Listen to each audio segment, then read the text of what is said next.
Ikhwan dan akhwat yang dirahmati Allah, kembali kita bersama sahabat Rasulullah sallallahu alaihi wasallam Rabi'ah bin Ka'ab al-Aslami. Setelah Rasulullah perintahkan kepada beliau untuk banyak-banyak sujud atau mengerjakan salat, maka Rabi'ah bin Ka'ab pun dengan tekun beribadah kepada Allah Subhanahu wa taala. Beliau bersungguh-sungguh beribadah. Beliau mencoba untuk konsentrasi, menyingkirkan hal-hal lain yang kira-kira akan mengganggu kegiatan ibadahnya. Nah, dengan kesungguhan itu maka Rasulullah sallallahu alaihi wasallam pun melihat bahwa seorang Rabi'ah ini juga tentu harus dijaga atau melindungi dirinya dari hal-hal yang tidak baik, dari godaan syahwat dan sebagai macamnya. Maka Rasulullah kembali memanggil dan bertanya kepada Rabi'ah. Beliau berkata, "Wahai Rabi'ah, apakah engkau tidak ingin menikah?" Maka Rabi'ah bin Ka'ab mengatakan, "Wahai Rasulullah, saya tidak ingin disibukkan oleh hal-hal lain. Saya ingin fokus beribadah. Kemudian juga saya, sebagaimana Anda ketahui, saya tidak memiliki harta untuk membayarkan mahar, apalagi untuk menafkahi istri saya nanti." Kemudian hari-hari pun berganti dan kembali Rasulullah sallallahu alaihi wasallam menanyakan pertanyaan yang serupa, dan kembali pula jawaban yang sama disampaikan oleh Rabi'ah bin Ka'ab radhiyallahu anhu. Beliau menyatakan ingin beribadah dan tidak ingin diganggu oleh keluarga, juga tidak memiliki sesuatu untuk menafkahi keluarganya. Akan tetapi setelah kesempatan yang kedua ini, lama-lama Rabi'ah berpikir, merenungkan dirinya. Akhirnya beliau katakan bahwa apabila Rasulullah bertanya sekali lagi, saya tidak akan menolaknya. Karena fitrah seorang laki-laki tentunya membutuhkan pendamping hidup. Maka betullah Rasulullah setelah itu bertanya kembali kepada Rabi'ah, "Tidakkah engkau ingin menikah, wahai Rabi'ah?" Maka Rabi'ah mengatakan, "Saya ingin ya Rasulullah, akan tetapi saya tidak punya apa-apa. Siapa yang mau menikahkan anaknya dengan saya?"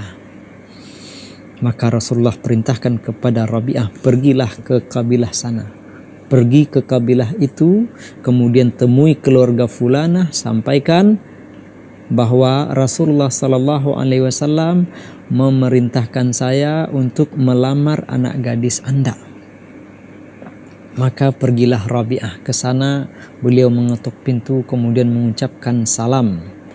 Kemudian setelah disambut oleh tuan rumah, maka beliau menyatakan maksud kedatangannya, bahwa Rasulullah sallallahu alaihi wasallam mengutus dirinya, memerintahkan dia untuk melamar anak gadis keluarga tersebut. Maka apa jawaban sang ayah setelah dia mengucapkan selamat datang, marhaban li Rasulillah, marhaban bi Rasulillah wa bi rasuli Rasulillah sallallahu alaihi wasallam. Selamat datang kepada Rasulullah dan juga kepada Rasul atau utusan dari Rasulullah sallallahu alaihi wasallam, yaitu Rabi'ah bin Ka'ab. Kemudian dia lanjutkan, utusan yang diutus oleh Rasulullah tidak akan kembali dari rumah saya kecuali dia akan dapatkan apa yang dia inginkan atau apa yang dia butuhkan, apa yang dia pesankan, apa yang dipesankan oleh Rasulullah sallallahu alaihi wasallam. Dia tidak akan kembali dari rumah saya kecuali kebutuhannya telah terpenuhi. Maka Rabi'ah tentu merasa terkejut dengan penyambutan yang seperti itu. Tanpa basa-basi, tanpa bertanya lebih jauh, tiba-tiba keluarga itu menyatakan menerima lamaran dari Rabi'ah ibnu Ka'ab. Maka beliau pun kembali kepada Rasulullah sallallahu alaihi wasallam. Beliau memuji keluarga itu, "Ya Rasulullah, saya dapatkan keluarga yang sangat baik. Mereka katakan tidak akan mengecewakan utusan Rasulullah sallallahu alaihi wasallam. Utusan Rasulullah tidak akan meninggalkan rumah kami kecuali dia dapatkan apa yang dia inginkan, apa yang dia butuhkan. Tetapi wahai Rasulullah, saya tidak punya apa-apa untuk dijadikan mahar." Maka Rasulullah sallallahu alaihi wasallam pun memerintahkan salah seorang sahabat untuk mengumpulkan sejumlah harta untuk menjadi mahar. Maka dikatakan mahar yang diperintahkan oleh Rasulullah adalah kumpulkan emas atau harta yang cukup membeli emas seberat biji tamar, biji kurma. Itu sangat ringan sekali tentunya, tetapi timbangan untuk emas. Maka uang itu pun terkumpul. Berangkatlah Rabi'ah kepada keluarga tersebut, kemudian menyerahkan mahar. Akan tetapi apa yang dikatakan oleh keluarga itu, ini sangat banyak sekali. Karena mereka tahu orang ini adalah pilihan Rasulullah Sallallahu Alaihi Wasallam. Rasulullah yang memerintahkan orang ini, yaitu Rabi'ah, untuk melamar anak gadis mereka, dan mereka yakin bahwa mustahil Rasulullah Sallallahu Alaihi Wasallam memberikan sesuatu yang tidak baik untuk mereka. Maka mereka berterima kasih dengan mahar itu. Kembali Rabi'ah menyampaikan dan memuji kebaikan keluarga istrinya itu. Kemudian beliau kembali mengeluhkan bahwa saya juga tidak punya apa-apa untuk walimah, wahai Rasulullah Sallallahu Alaihi Wasallam. Bagaimana saya bisa mengundang orang-orang untuk melaksanakan walimah? Maka kembali Rasulullah Sallallahu Alaihi Wasallam perintahkan sahabat-sahabat yang ada di sekitar beliau untuk mencari atau mengusahakan seekor sembelihan untuk dijadikan makanan pada saat walimah.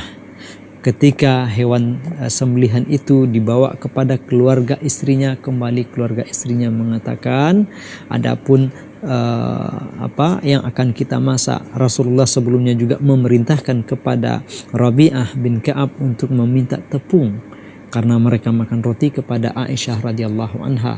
Maka kata keluarga istrinya, kami memiliki tepung jika itu dibutuhkan untuk membuat roti, kami butuh. Kami memiliki dalam jumlah yang cukup, maka silahkan bawa kembali tepung ini untuk persediaan Anda nanti. Kemudian hewan sembelihan ini bawalah untuk menjamu tamu-tamu Anda dari kalangan kabilah engkau dan orang-orang dekat yang engkau undang. Demikian mulianya keluarga istri dari Rabi'ah bin Ka'ab radhiyallahu anhu. Ikhwan dan akhwat yang dirahmati Allah, tetaplah bersama saya. Insyaallah setelah pesan-pesan berikut ini kita akan lanjutkan kembali.